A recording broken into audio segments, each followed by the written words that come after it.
Então, colegas reikianos e reikianas, vamos dar mais um passo no nosso estudo sobre os 7 corpos, em continuidade à abordagem que foi feita no primeiro vídeo. Naquele primeiro vídeo, eu tentei fazer um paralelo entre o que a tradição costuma apresentar como resposta às perguntas humanas sobre origem, né, de onde vim, para onde, quem sou eu, como tudo começou, essas perguntas que criança faz, inclusive, né? Quem foi o primeiro homem, quem foi o primeiro ser, e antes de todo mundo, diante de todos e todos. Então, essas perguntas que são perguntas investigativas muito básicas, né? Então, na tradição, essas perguntas, elas deram origem a alguns mitos de diversos povos, tem mitos que são muito semelhantes. E na atualidade, eu trouxe alguns elementos de uma teoria que é muito aceita, que é a do Big Bang, que explica a origem do universo e que tem convergências muito grandes com alguns mitos e particularmente com a narrativa da doutrina secreta, que é a literatura basilar da teosofia moderna.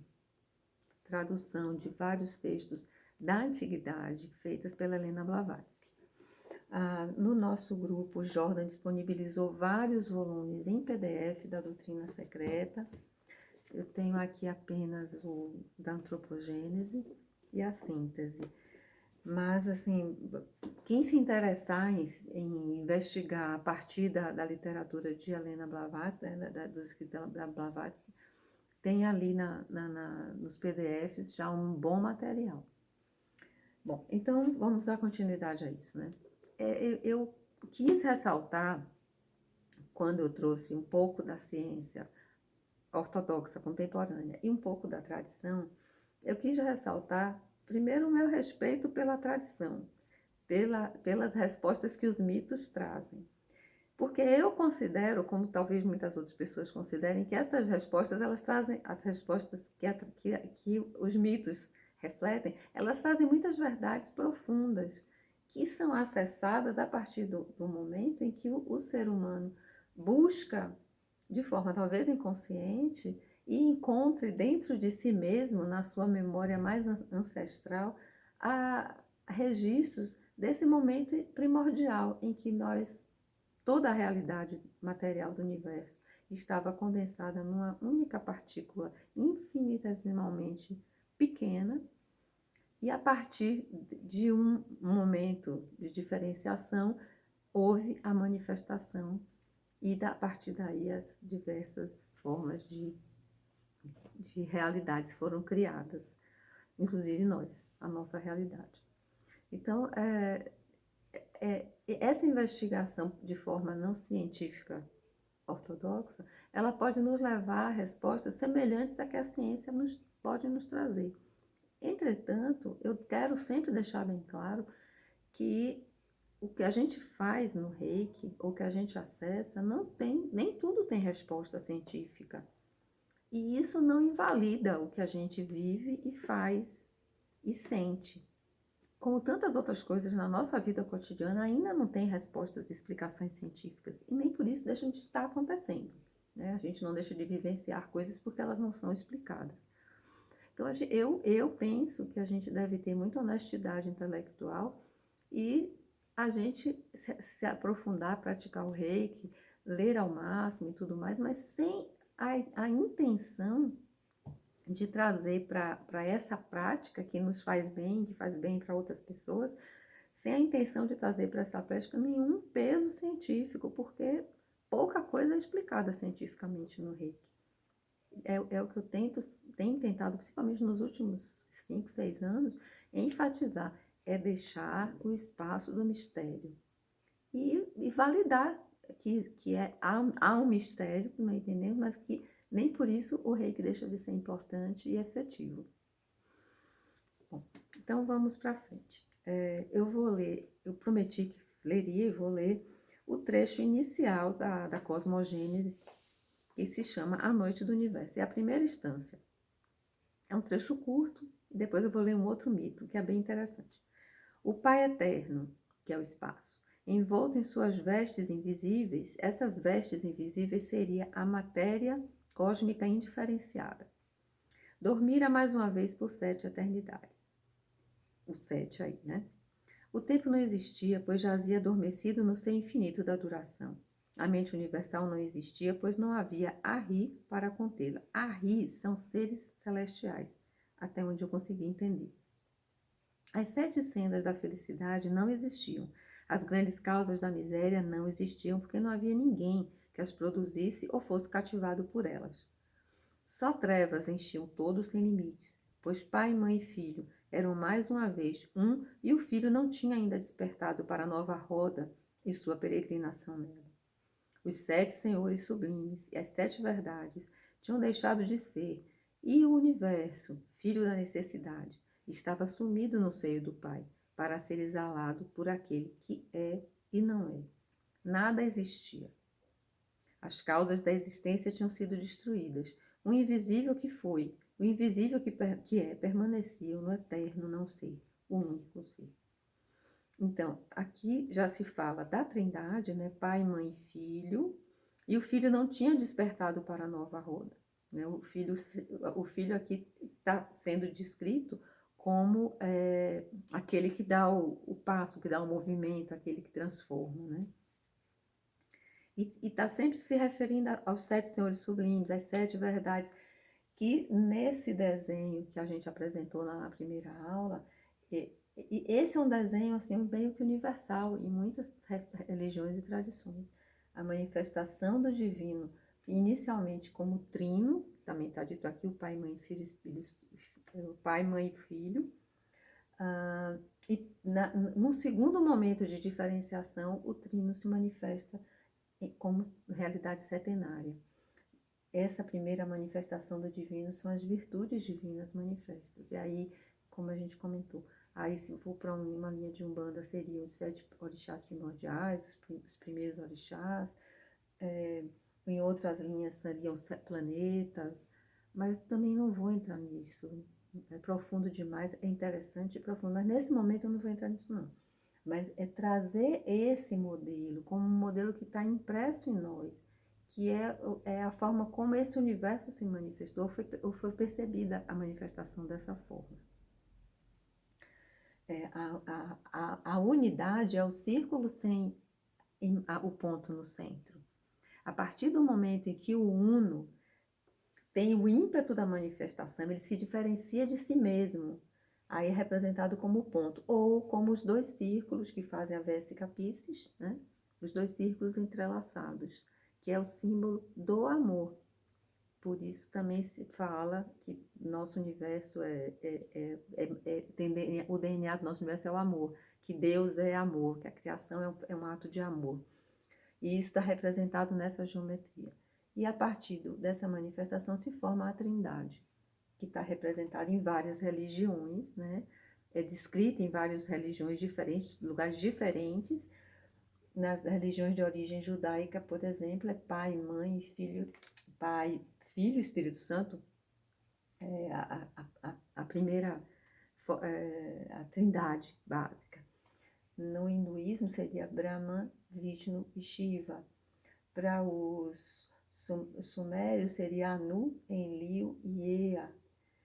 Para os egípcios, Osíris, Ísis e Horus.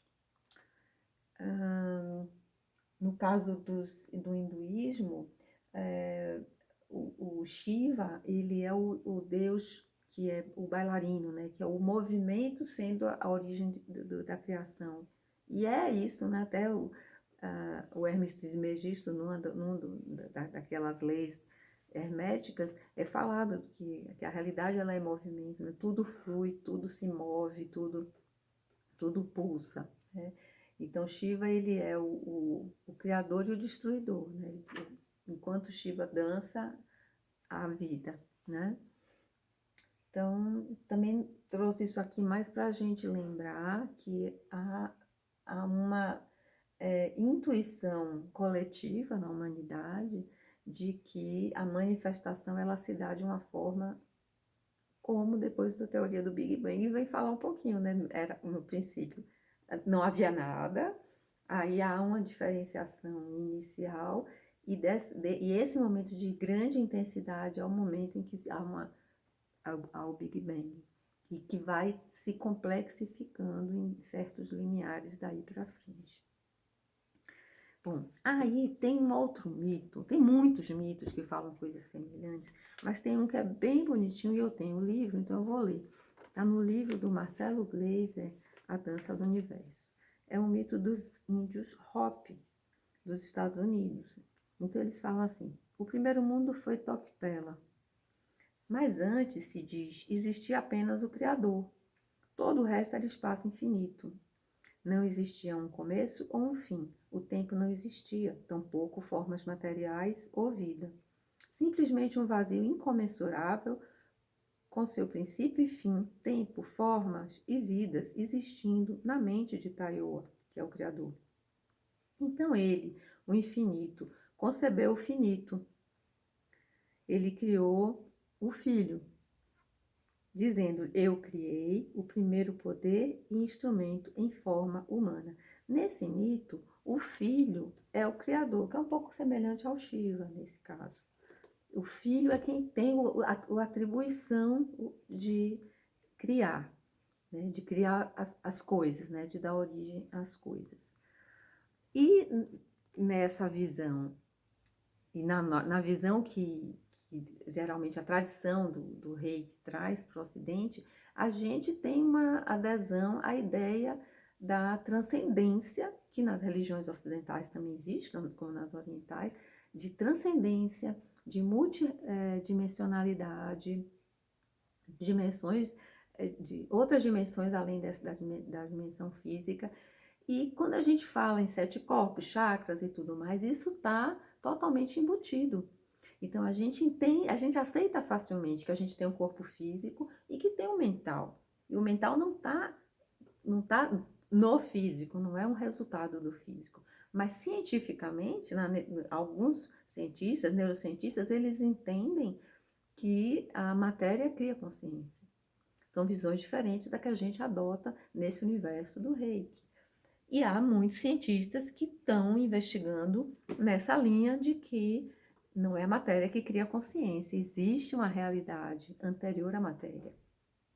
Então, a gente vê isso em alguns cientistas que se reuniram no Instituto Esalen, na Califórnia, especialmente na década de 50, 60, na época da contracultura, se formou um movimento muito forte lá no Instituto Esalen, e surgiu, nesse caldo de cultura, surgiu a transpessoal, que foi muito importante também para ampliar a forma de abordagem no campo da psicologia, quando alguns quadros deixam de ser vistos como patológicos, mas possam ser cuidados como expansão de consciência, não doença, não algo tão doentio assim.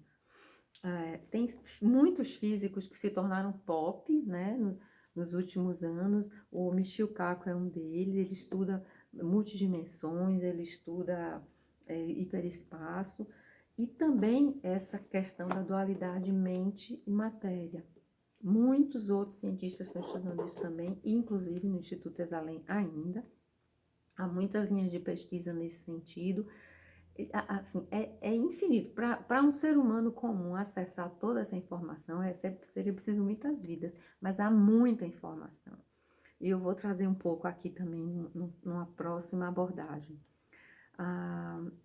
No caso do nosso estudo de Reiki, de forma mais simples, a gente tem o entendimento de que há uma multidimensionalidade, 7 dimensões de realidade no universo, e essas 7 dimensões se traduzem na nossa realidade, né, na manifestação da consciência nesta realidade, como 7 corpos, cada um formado a partir da matéria da dimensão onde ele está assentado. Então, seria uma descida da consciência dimensionalmente, e ela vai se revestindo de matéria, de informação em cada nível consciencial, por onde a consciência passa para assentar na terceira dimensão, na densidade, que é a experiência que a gente está vivendo. Bom, então vou parar por aqui, para não ficar muito longo. Vou retornar numa próxima aula, já entrando no estudo dos corpos. Aí vou usar bastante a literatura da teosofia, que se debruça sobre isso de forma nada ortodoxa, porque é por expansão de consciência, por clarividência, e alguns dos estudos que eles fizeram dessa forma nada ortodoxa foram posteriormente confirmados pela investigação científica, com microscópios. Eles investigaram muita coisa no nível da clarividência, no nível microcelular, e isso foi confirmado talvez muitos anos depois, pelo campo da ciência mesmo. Então é muito interessante a gente ver isso, para não deixar de validar esse tipo de investigação, ao mesmo tempo que também não mistificar, porque muita confusão pode acontecer quando se investiga em outras dimensões, porque nós estamos prioritariamente na terceira dimensão, que é a mais densa. Mas vou ficar por aqui. Voltamos no próximo encontro para começar a ler alguns textos, alguns livros que falam sobre os corpos, e também vou tentar fazer um apanhado desse campo de investigação científica e trazer aqui para o grupo algumas referências. Tem muita coisa, é impossível a gente ver tudo, mas eu vou tentar trazer algumas referências. Por hoje é isso.